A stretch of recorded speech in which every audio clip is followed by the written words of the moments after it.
Beleza. Então, primeiro detalhe já falei, né? Prazo do contratual, sempre por prazo determinado. E aí, dependendo do que eu falei. Outro detalhe. O contrato, em regra, exige, a contratação, em regra, exige um instrumento formal de contrato. O que é um instrumento formal de contrato? É aquele contrato com todas as suas formalidades, né? O papel impresso lá, contrato que entre si fazem. De um lado, como contratante, o governo do Estado do Rio de Janeiro, por intermédio da Secretaria Estadual de Saúde, e empresa XPTO, manutenção e limpeza, objeto contratual, limpeza das unidades de saúde, tal, valor do contrato, prazo do contrato, fornecimento, tudo escrito lá, né?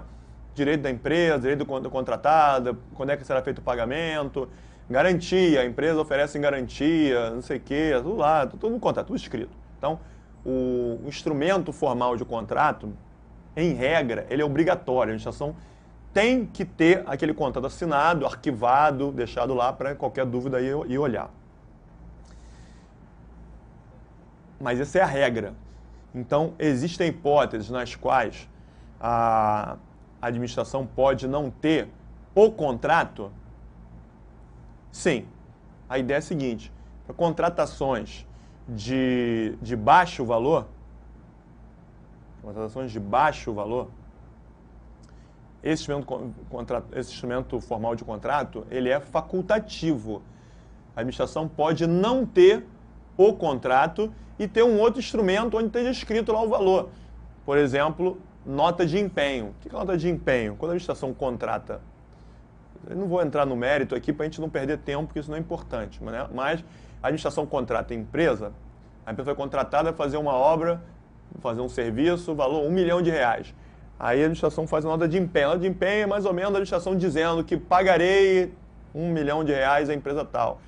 Aí nessa nota de empenho tem lá, empresa contratada, CNPJ, endereço, valor do contrato, tem alguns dados. Pode ser que a administração faça só isso e não tenha que fazer o contrato. Quando? Quando a administração está lidando uma contratação dentro dos valores de convite. Ou seja,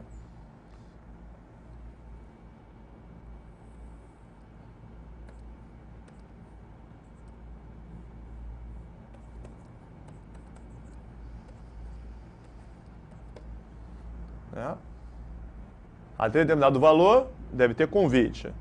Dali até um valor intermediário, uma tomada de preço, acima daquilo tem que ter concorrência, não é isso? Esses valores dependem de quê? Ah, Gustavo, contratação de obra de engenharia, serviço de engenharia. Até 150 mil convite, até 1,5 milhão tomada de preço, acima daquilo concorrência. Quando é qualquer outro serviço, não seja engenharia ou qualquer compra, até 80 mil convite, até 650 mil tomada de preço, acima daquilo concorrência, não é isso? Tem que estar decorado. Tá. Então, se a administração está fazendo uma compra de R$50 mil, pergunta é essa. A administração está fazendo uma compra de R$50 mil. O instrumento formal de contrato é obrigatório ou não? Compra de R$50 mil está dentro do valor de convite. Então, o instrumento formal não é obrigatório. A administração pode ter só um empenho. Não precisa ter o contrato. Certo? Porque o valor é de R$50 mil. Você já me respondeu, né? Olha a pergunta, você vê o raciocínio. Olha a pergunta que eu fiz. A administração está fazendo uma compra de R$50 mil. O instrumento formal de contrato é obrigatório ou não? Não, porque R$50 mil está dentro do valor de convite. Então, não é obrigatório o contrato para essa compra de R$50 mil, certo? Certo. Agora, essa compra de R$50 mil, ela foi feita a partir de um convite? Ou ela foi feita a partir de uma dispensa? Situação emergencial, teve que comprar um equipamento lá, teve que comprar colchonete, eu estava morrendo, compraram lá colchonete, saiu lá R$50 mil de colchonete.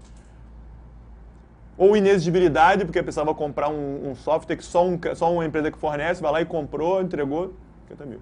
Então essa compra de R$50 mil foi feita por convite? Ou não teve licitação? Ou teve dispensa de inexigibilidade? Não sei, eu não tinha falado antes. certo? Falei que a administração fez uma compra de 50 mil. O contrato não é obrigatório. Não interessa se houve licitação ou não houve. O que interessa é o valor. Por que eu estou falando isso? É uma pegadinha. Vai colocar em prova, mais uma vez assim. Quando a administração adquire bens por meio de dispensa, o contrato é obrigatório ou facultativo? Resposta, não sei. Ele bota em prova assim. Quando a administração adquire bens por dispensa, o contrato é obrigatório. Não, obrigatório não, porque se aquela dispensa está dentro do valor de convite, o contrato é facultativo. Quando a administração adquire bens com dispensa, o contrato é facultativo. Facultativo não, porque se aquele valor é alto, está dentro da tomada de preços ou concorrência, ele é obrigatório. Ou seja, não tem a ver, não tem nenhuma relação com essa aquisição, essa contratação ter sido feita por dispensa ou inexigibilidade, ou com licitação ou sem licitação. Não interessa, o que interessa é o valor. Certo? Beleza. Bom, outro detalhe é o seguinte. Em regra, exige-se contrato escrito. Né? Primeiro, em regra, exige-se o instrumento formal de contrato. Ainda quando não tem instrumento formal de contrato, eu falei que pode ter um empenho, um pedido de serviço, uma ordem de serviço, tá? Tem outros instrumentos. Mas de qualquer maneira está escrito, né? Está escrito. Em regra, tem que ter alguma coisa escrita. Pergunta é, a administração pode fazer contrato verbal? Contrato verbal, você chegar e dizer só, eu quero isso, isso, isso, me dá.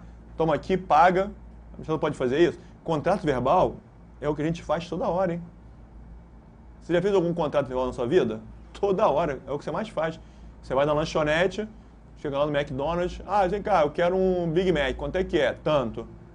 Tá legal. Vai demorar muito? Tá negociando com prazo de entrega.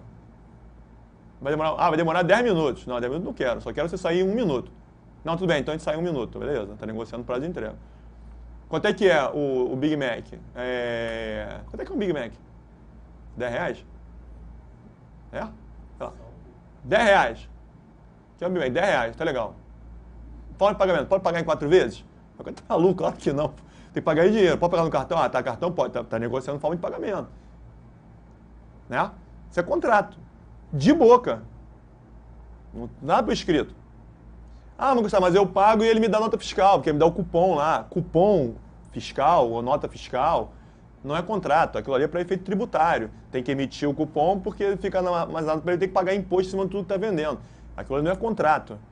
Isso é uma obrigação tributária. Qualquer prestação de serviço, qualquer fornecimento de mercadoria tem que acompanhar de nota fiscal. Mas não é contrato. A administração pode fazer compra, pode fazer contrato verbal? Em regra, não.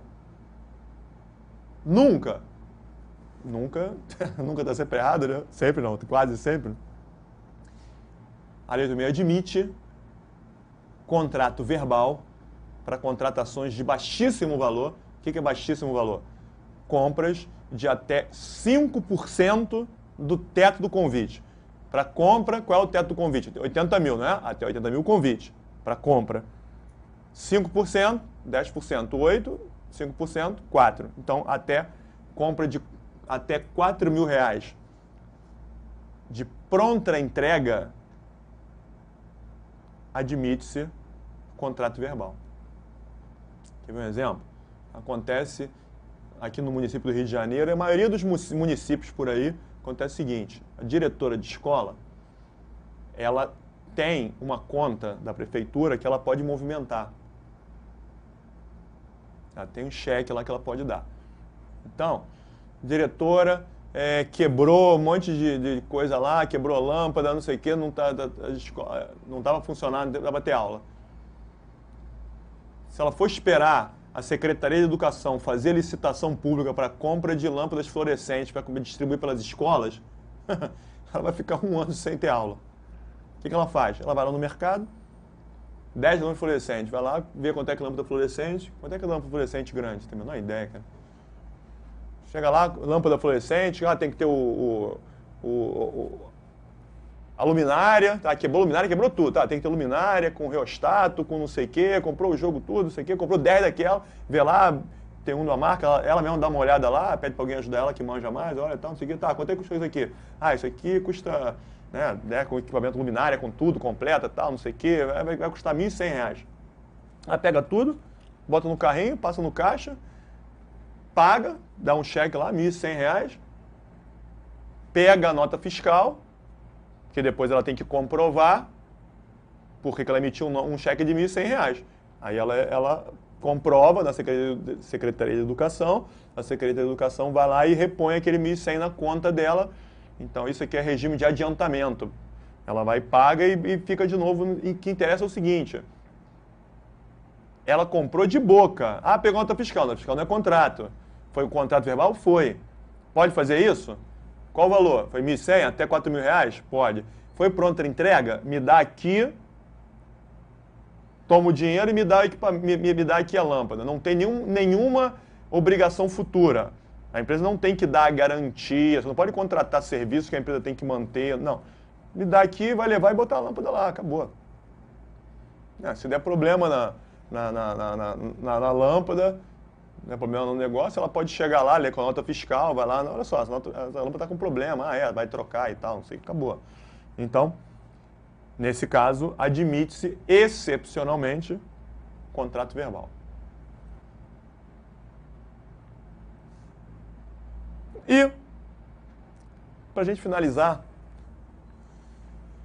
vamos tratar aqui dos recursos. Bom, recurso. Recurso sentido amplo, uma reclamação, né? Quando que alguém pode reclamar alguma coisa com relação à licitação? Pode? Pode. Tem diversas hipóteses, né? Olha os casos aqui. A empresa pode recorrer, pode reclamar nos casos de habilitação ou inabilitação? Pode, claro. Vai reclamar o seguinte: eu fui inabilitado, não concordo, vou recorrer. Ou a outra empresa foi habilitada, eu não concordo com a habilitação dela, eu vou recorrer contra a habilitação dela. Óbvio, né? Ninguém minimamente inteligente vai recorrer contra a sua própria habilitação, né? Você está habilitado, vou recorrer porque eu acho que eu não mereço ser habilitado. Então, quando a lei fala recorrer em caso de habilitação ou inabilitação, presume-se que é recorrer contra a habilitação dos outros, né? Ou recorrer contra a sua inabilitação, né?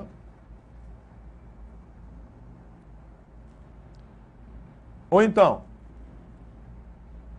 passou da fase de habilitação, abriu a proposta de preço. Licitação pelo menor preço, aí meu preço, R$10.000, o preço da outra empresa, R$15.000. A administração, a tua proposta é melhor. A proposta dele é melhor por quê?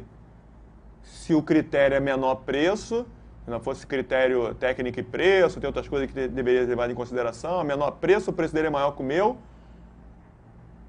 Não, peraí, esse julgamento aí está sendo feito de maneira equivocada. Então, eu estou recorrendo, já passei da fase de habilitação e inabilitação, eu posso recorrer contra o julgamento das propostas. Ou ainda que seja critério técnico e preço. Essa empresa, a proposta dela é melhor do que a sua, porque no técnico... Não, peraí, não. A minha é melhor, porque levando em consideração a técnica e tal, os pontos que eu tenho, não sei o que lá, está aqui, eu posso... Então, você pode recorrer? Pode. Repara o seguinte, nesses dois casos, a gente está no meio da licitação, né? As fases da licitação, basicamente, são a habilitação e a verificação dos preços, certo? Certo. Então, a licitação está correndo. Por isso é que, passou a primeira fase, eu fui inabilitado, não concordo, vou recorrer. A administração está legal, vou analisar teu recurso, mas enquanto isso a licitação vai continuar? Claro que não, porque senão a administração demora 3 meses para julgar meu recurso e fala, não é que você tinha razão, cara, você não merecia ter sido inabilitado, não.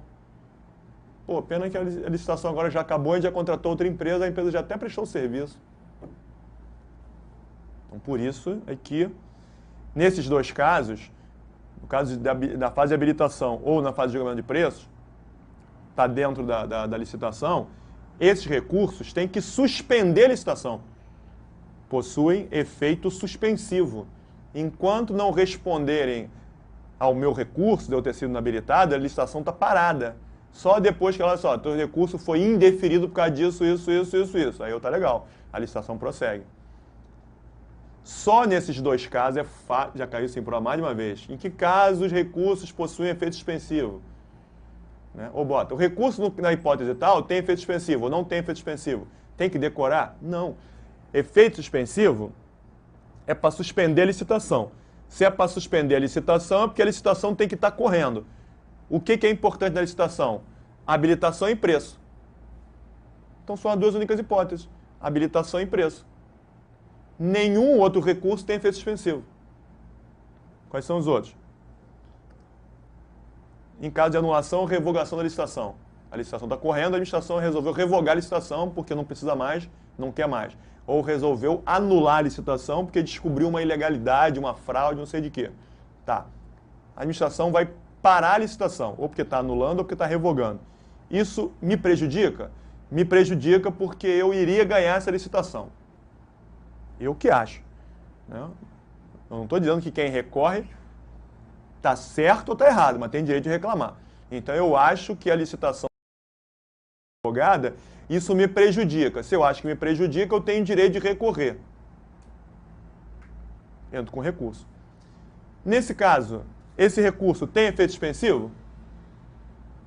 Ah, Gustavo, está dentro da licitação ainda aí. Tem gente que já falou isso. Aí, está dentro da licitação. Cara, pelo amor de Deus, cara.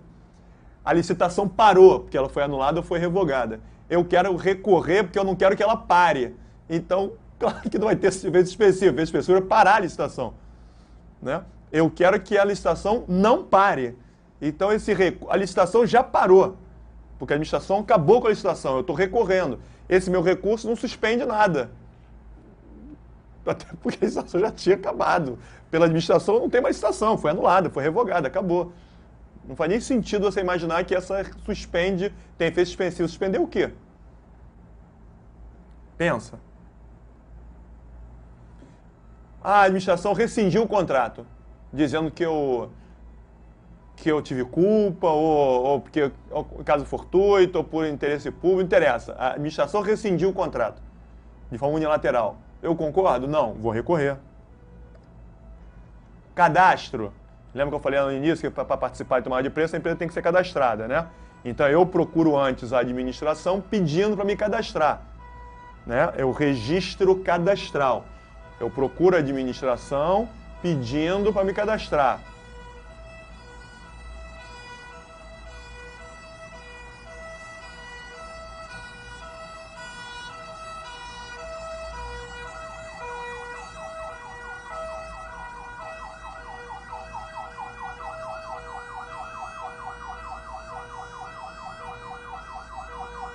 Continua? Não dá, né? Espera aí.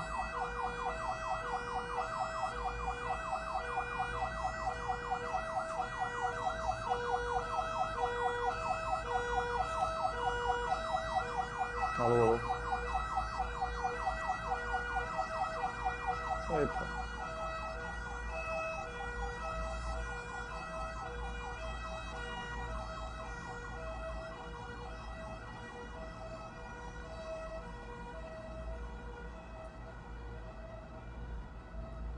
Então eu procurei a administração para me cadastrar, né? O registro cadastral, levei a documentação, foi indeferido o meu cadastro. Ah, você não pode se cadastrar porque você não tem isso. Aí eu apresento indeferido, recorro. O de registro cadastral nem tem a ver propriamente com a licitação, né? Eu estou querendo me cadastrar para depois participar de uma licitação. Mas está no meio da Lei 866, estou sendo prejudicado? Sim. Fui punido. Quais as penas? Fui advertido, fui multado, fui suspenso, fui declarado idôneo. Concordo? Óbvio que não, né? Todo mundo que é punido não concorda. Posso recorrer? Óbvio.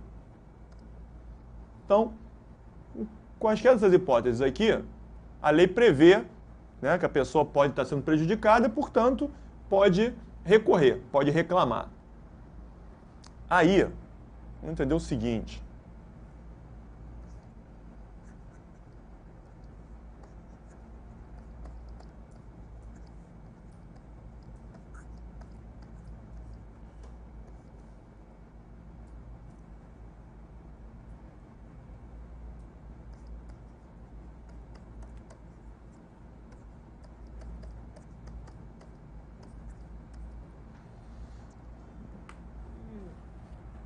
Pode ser que na prova eles perguntem isso aqui, ó. Quando cabe recurso em sentido estrito? Em sentido amplo, qualquer coisa que você reclame, qualquer coisa que não concorde vai reclamar, em sentido amplo é um recurso. Agora, em sentido estrito, algumas dessas reclamações levam o nome de recurso. Algumas dessas reclamações levam outros nomes que a gente vai ver. Então, quase todos... Deixa eu ter aqui. Então, vocês perguntarem em prova para vocês, ó, pelo que está aqui. Quando a empresa é declarada inidônea e não concorda, cabe recurso em sentido estrito? Não. Ela pode reclamar contra a declaração de idoneidade? Sim. Isso de forma geral, em sentido amplo, é um recurso? É. Mas não é recurso em sentido estrito, porque isso leva a outro nome. Então, todas as hipóteses que a gente já falou, cabe recurso em sentido estrito. Menos nessa última, porque ela leva um nome próprio. Qual é o nome próprio para isso? Vou fazer uma pergunta de um assunto que a gente já falou. A empresa foi declarada, a empresa, responde para mim, a empresa tem um contrato com o governo federal de manutenção de escolas. Então, manutenção de hospitais federais. A empresa tem um contrato para manter hospitais federais. Aí a empresa fez coisas seríssimas e foi declarada inidônea.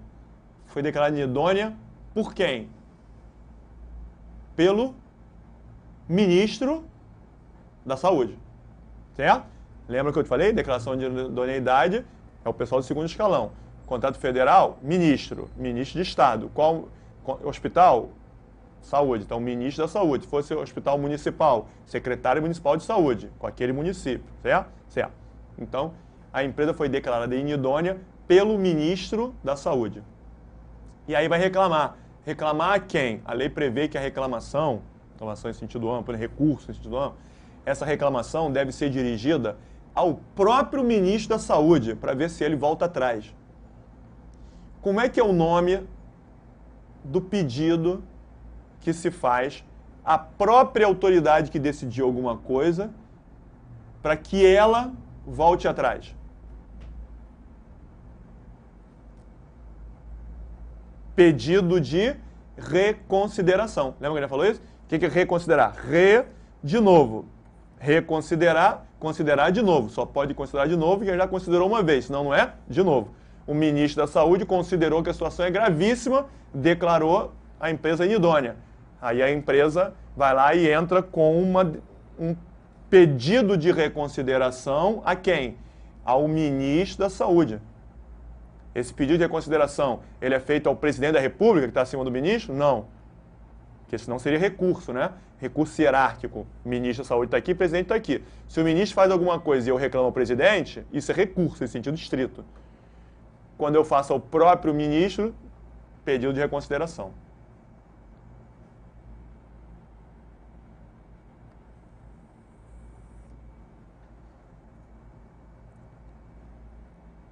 E, se você quiser reclamar de qualquer outra coisa que não seja nenhuma dessas, perguntar na prova. Só cabe recurso em sentido amplo nessas hipóteses? Não, pode ter outra coisa. Ah, que coisa, Gustavo? Não sei, a princípio não sei. Mas, se você quiser reclamar contra qualquer outra coisa, esse pedido não vai ser chamado nem de recurso em sentido estrito, nem pedido de reconsideração. Será representação. Tá legal? Isso aqui é uma decorebinha, eu sei que isso é chato. Isso aqui não costuma cair muito em prova, não, mas a gente está fazendo um curso bem amplo, né? Bem legal. Aí eu estou falando disso, mas não costuma cair muito em prova, não. Essa diferença entre recurso, pedido de reconsideração, representação, tá? Mas guarda assim, qual recurso tem efeito suspensivo? Aquilo pergunta em prova. Nos outros casos, tirando, né, habilitação e julgamento da proposta, que são as duas coisas que você analisa na licitação, esse efeito suspensivo, os outros não têm.